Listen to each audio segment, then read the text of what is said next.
दलितों में आक्रोश है और दलितों में ही नहीं सारे लोगों में गलत लोगों के खिलाफ आक्रोश होना चाहिए। आज अगर कोई चाहेगा जो हम सामंतवादी सोच के साथ अपना हनक दिखा लेंगे तो बिहार में आज नहीं होने वाला। जब दोषी लोग थे तो आपको क्या दिक्कत हो गई जो कानून में संशोधन करना पड़ा। सारे लोग अपराधियों को सजा काटे लोगों को जगह दे रहा है अपनी पार्टी चलाने के लिए, पैसा उगाही के लिए। जो आज दलित की बात करते हैं इन सारे दलित नेताओं के अगल बगल और पार्टी का सर्वे सर्वा सारे उच्च वर्ग के लोग बने हुए हैं और सारे अपराधी और पैसे वाले लोग इन लोगों के बीच में और इनकी पार्टी चलाते हैं। उस समय शर्म नहीं आता है इन लोगों को। आज अंबेडकर के विचारों को कुचलने वाले लोग आज मजबूरी में फूल चढ़ा रहे हैं ना, माला चढ़ा रहे हैं ना। जब दलित को मौका देने की बारी आती है तब तुम पैसे वाले को और उच्च वर्ग के लोगों को सर्वे सर्वा बना देते हो पार्टी का। मायावती आज चिल्ला रही है, ठीक है वो बड़ी लीडर रही है देश की, बड़ी चेहरा है, लेकिन उनके पार्टी का क्या स्थिति है? सतीश मिश्रा से लेकर के सारे लोग कौन उसके पार्टी को चला रहे हैं और किसके पास अपराधी और मर्डरर और क्रिमिनल और सजा काटे लोग नहीं हैं। राजनीति का चाल चरित्र चिंतन सब खत्म हो चुका है, कोई इसका लेवल नहीं बचा है। आज संघर्ष करने वाले लोगों की कमी है राजनीति में। लाखों गरीब वंचित पिछड़े दलित अल्पसंख्यक लोग जेल में बंद है शराबबंदी के बहाने। बिहार में जो शराबबंदी है और उस शराबबंदी के बहाने जो गरीब लोग लाखों लोग आज हर जिले के जेल में बंद है, वह गरीब SC ST OBC और माइनॉरिटी का लोग है।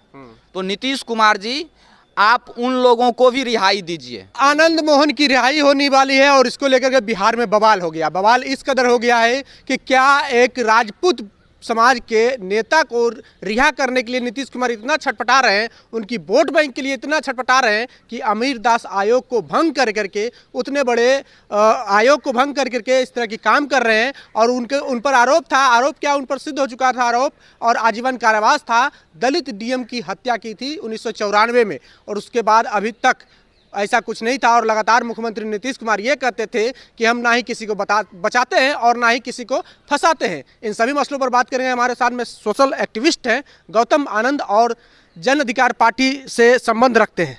गौतम जी, क्या आपकी राय है इस मामले पे? देखिए, पहली बात तो है जो अमीरदास आयोग को भंग किया गया है या फिर जो कानून था उसमें संशोधन किया गया है। पहले जो कानून था जिस आधार पे आज जो 27 कैदी को रिहाई दी गई है उस आधार पे रिहाई नहीं हो सकती थी, तो उसमें कुछ संशोधन किया गया है और उस संशोधन के आधार पे इतने सारे कैदियों को एक साथ रिहाई दी गई है। कैदी जब अपने सजा के दौरान जेल में रहते हैं तो उस पूरे सजा अवधि के दौर में जेल में अगर उनका व्यवहार अच्छा होता है तो उस आधार पर भी कैदियों को सजा काटने के बाद छोड़ने का प्रावधान था। लेकिन उसी प्रावधान में कुछ ऐसे भी प्रावधान थे जिस आधार पे इन लोगों को नहीं छोड़ा जा सकता था। तो सरकार के तरफ से एक मर्सी की गई है और निश्चित ही जितना बड़ा आरोप एक DM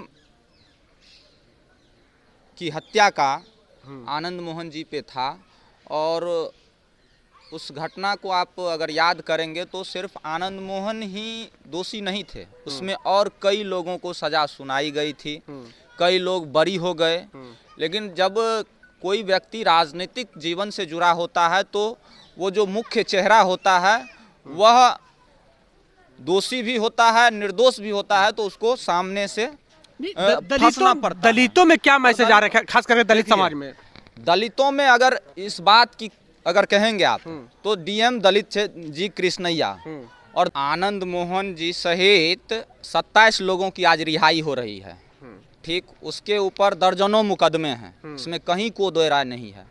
सरकार इतने बड़े सजायाफ्ता लोगों को अगर छोड़ रही है, आज मर्सी कर रही है, तो आग्रह है उनसे, सरकार में बैठे लोगों से जो कानून में आज संशोधन करके इतने बड़े बड़े लोगों को, इतने दिनों से सजायाफ्ता लोगों को जेल से रिहाई दे रही है, तो छोटे छोटे मुद्दे में, छोटे छोटे आरोपों में जो आज लाखों गरीब वंचित पिछड़े दलित अल्पसंख्यक लोग जेल में बंद है।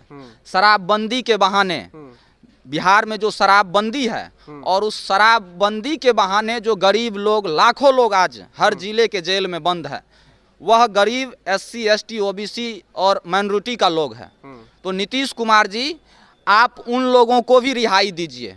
उन्होंने कोई अपराध नहीं किया है, आपके कानून का उल्लंघन हुआ है, कोई मर्डरर नहीं है, कोई सजायाफ्ता नहीं है, तो उन लोगों को कम से कम रिहाई दे दीजिए। और शराबबंदी अभी उगाही का सबसे बड़ा धंधा हो चुका है बिहार में।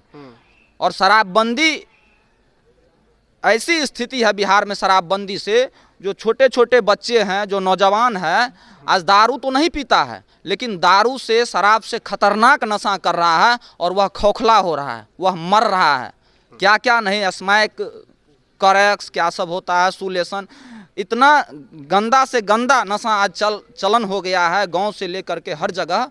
तो आप शराबबंदी एक तरफ कर रहे हैं, लाखों लोगों को जेल में ठूस रहे हैं, उससे रेवेन्यू वसूली कर रहे हैं, और दूसरी तरफ युवा पीढ़ी भी बर्बाद हो रहा है। यानी कि तो आप एक बार सोचना चाहिए। यानी कि आप मांग कर रहे हैं कि आनंद मोहन की रिहाई हो और उन शराबबंदी में जो लोग बंद हैं उनकी भी रिहाई हो। एकदम, आनंद मोहन के साथ साथ जितने भी लोग हैं उनको रिहाई दे रही है सरकार, दे।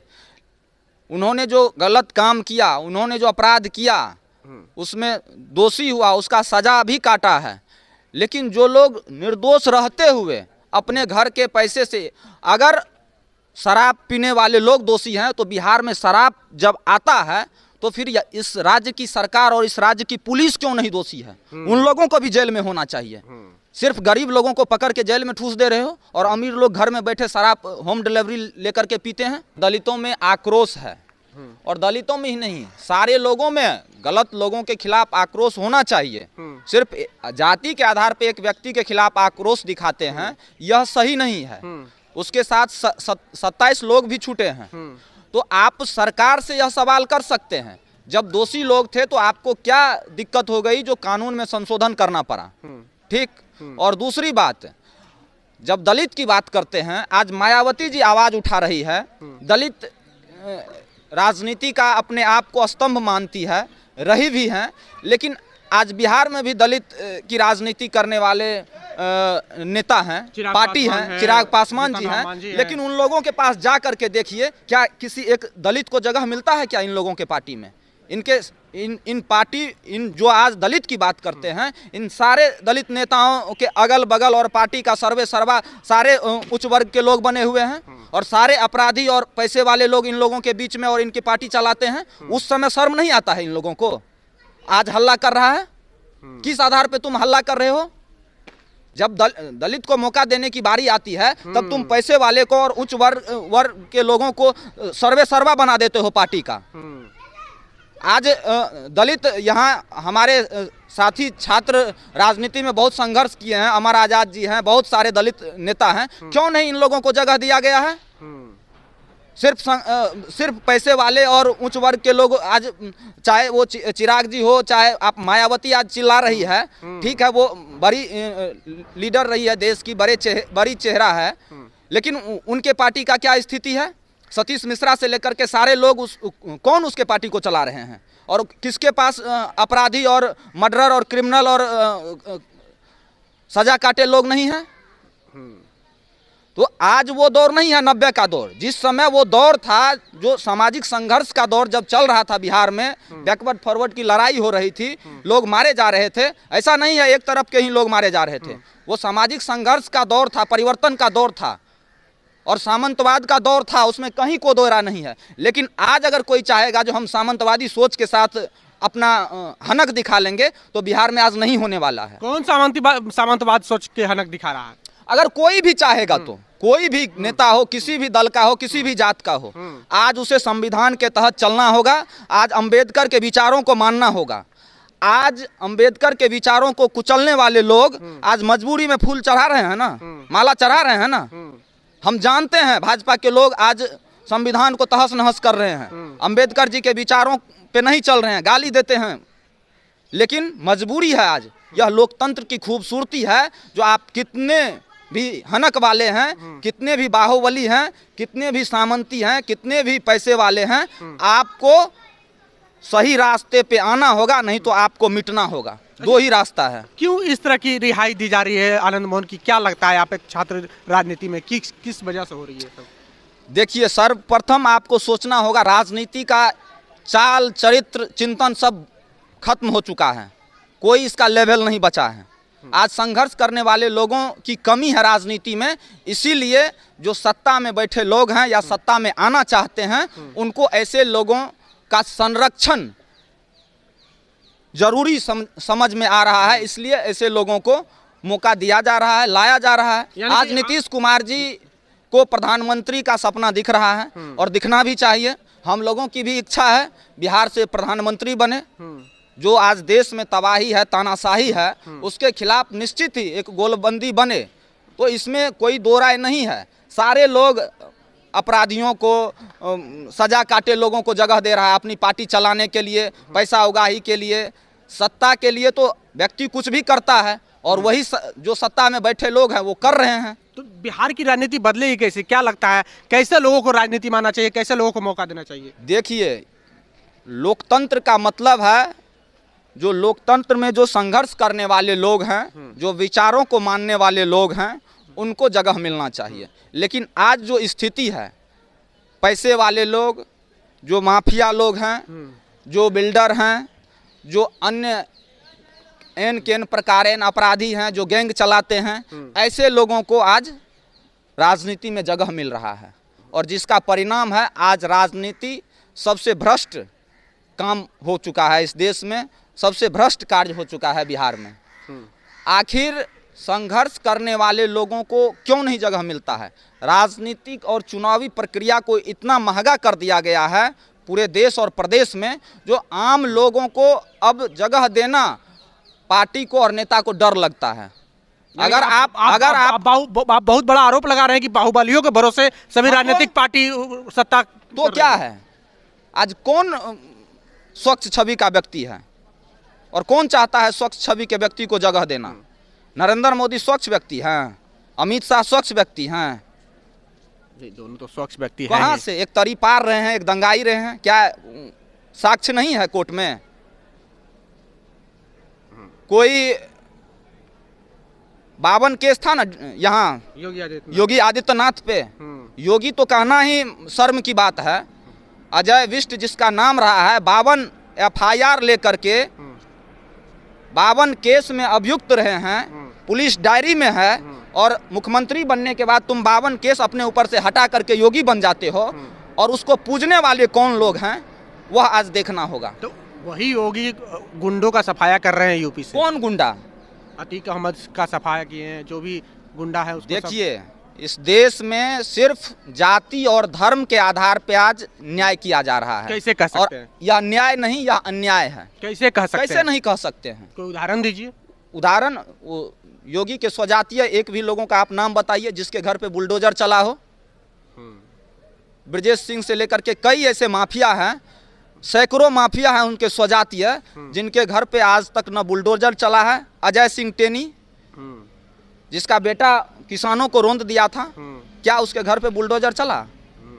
कहाँ गया उसका न्याय? जाति और धर्म के आधार पर बुलडोजर चलाओगे और फेक एनकाउंटर करोगे। एक भी उनके स्वजातीय का बताइए अगर एनकाउंटर हुआ होगा तो। सिर्फ दलितों का, पिछड़ों का, मुसलमानों का। एक रामराज आ गया यूपी में। रामराज कौन सा रामराज है? रामराज नहीं है, ये जल्लाद राज है देश में और यूपी में। ये जल्लाद लोग सत्ता में बैठे हुए हैं, चाहे वह आदित्यनाथ हो, चाहे नरेंद्र मोदी हो, चाहे अमित शाह हो। यह जल्लाद है, लोकतंत्र के लिए यह जल्लाद है, संविधान के लिए जल्लाद है और आम जनता के लिए जल्लाद है। सबका साथ, सबका विकास, सबका विश्वास का नारा देते हैं साहब। आज देश की पहलवान जो विदेशों से पदक लेकर के आई थी, जिससे पूरा देश गौरवान्वित हुआ था, आज रो रही है दिल्ली में जंतर मंतर पे, धरना पे बैठी हुई है। कोई भी बीजेपी का नेता और देश का नेता उससे मिलने नहीं जा रहा है और वह आरोप है बीजेपी के सांसद पे। 3 महीने का वक्त दिया गया था और आज तक उस पर FIR तक नहीं हुआ है। कौन सा राम राज्य? इसे देखिए, बीजेपी अगर सत्ता से गई तो हिंदू खतरे में आ जाएगा देश में। ये सब अब बहस का मुद्दा नहीं रहा है, यह चुनावी मुद्दा है। आज अतीक अहमद का फेक एनकाउंटर किए हुए 1 सप्ताह होने को जा रहा है, लेकिन उनकी हत्या हुई है, एनकाउंटर नहीं हुआ है। जो कहिए हत्या हुई है, बहुत इसमें साजिश है, बहुत राज है। हत्या 25-50 पुलिस के बीच में, तो अब इसमें क्या साजिश है? अपराधी तो पकड़ा भी गया, अब इसमें क्या साजिश है? अपराधी को सेट करने का ना साजिश है। अपराधी को भेजा गया था, जो पिस्टल से मारा वह पिस्टल इस देश में मिलता ही नहीं है, कहाँ से आया? इसमें बहुत बड़ी गहरी साजिश है और राम राज वगैरह कुछ नहीं है। यह देश जल्लादों के हाथ में है और उनसे छुटकारा बहुत जरूरी है। और इस छुटकारे के लिए गौतम जी, अगर कोई माफिया इस तरह के काम करता है तो उसको अगर पुलिस कस्टडी में लेती है, पुलिस उस पर कार्रवाई करती है, तो आप लोगों को क्या दिक्कत है? कैसे माफिया को? अतीक अहमद माफिया ही था। नहीं, कोई दिक्कत नहीं है। कानून के तहत उसको फांसी मिल जाता। पुलिस के कस्टडी में रहते हुए बाहर से अपराधी आकर के मार देता है तो किसी को भी मार सकता है ना। पुलिस के संरक्षण में मुख्यमंत्री भी रहता है, पुलिस के संरक्षण में प्रधानमंत्री भी रहता है। अगर विश्वास जनता का पुलिस पर से उठ जाएगी तो डर और भय का माहौल होगा। तो डरना तो मुख्यमंत्री को भी चाहिए, डरना प्रधानमंत्री को भी चाहिए। हमारे देश के प्रधानमंत्री इससे पहले भी मारे गए हैं, शहीद हुए हैं। लेकिन इस तरीके का अगर माहौल बनेगा तो फिर कौन बचेगा? यह तो सही नहीं है। अगर अतीक अहमद गलत है, अपराधी था, माफिया था, कानून का तो उन्होंने सम्मान किया, इसलिए कानून के संरक्षण में था। और जब आपके संरक्षण में वह था तो फिर बाहर से व्यक्ति क्यों आकर के मार दिया? कैसे मार दिया? आप फांसी दे देते, उम्र कैद दे देते, आप जेल में सड़ने को छोड़ देते। इसका तो मतलब वही हुआ, जो आप कानून को नहीं मानते हैं, आप संविधान को नहीं मानते हैं। कानून और संविधान को नहीं मानने वाला तो अपराधी हुआ। लेकिन आप भी अगर उसी रास्ते पे है तो आप उस अपराधी से कौन सा कम है? आप थोड़े अतीक अहमद से कम हैं। आप योगी जी को अतीक अहमद से कंपेयर कर रहे हैं? अरे भाई, 52 केस जिस मुख्यमंत्री के ऊपर हो और मुख्यमंत्री बनने के बाद हटा ले तो वो अतीक अहमद से कम कैसे हुआ? आज अपने आप को योगी का सर्टिफिकेट लेकर के घूम रहा है, तो इसका मतलब क्या हो गया? हमारे ऊपर 100 केस है, अगर हमको कल पावर मिला और हम अपना केस हटा लिए तो हम योगी हो गए और हम राम राज चलाने लगे। पुलिस डायरी में 52 केस है ना योगी आदित्यनाथ पे, और उसके स्वजातीय लोगों को आज तक क्यों नहीं गिरफ्तार किया गया? क्यों नहीं उसके घर पे बुलडोजर चला? क्यों नहीं किसी एक का एनकाउंटर हुआ? सिर्फ मुसलमान का, सिर्फ दलित का, सिर्फ यादव का? यही लोग सबसे बड़ा अपराधी है इस देश में। यह एक सेट किया जा रहा है, माइंड सेट किया जा रहा है। चलिए, तो ये एक नरेशन सेट किया जा रहा है, एक तरह के माहौल बनाया जा रहा है कि दलित, मुस्लिम और यादवों पर ही इनकाउंटर होता है, उनका ही इनकाउंटर होता है। योगी आदित्यनाथ के स्वजातीय पर इनकाउंटर नहीं होता, उन पर, उनके घर पे बुलडोजर नहीं चलता। और बिहार में आनंद मोहन की रिहाई हो रही है, उस पर गौतम आनंद ने प्रतिक्रिया दी। इनकी बातों से कितने सहमत है, प्रतिक्रिया कमेंट बॉक्स में जरूर दें। बने रहे जोहार हिंद के साथ। जय भीम, जय भारत।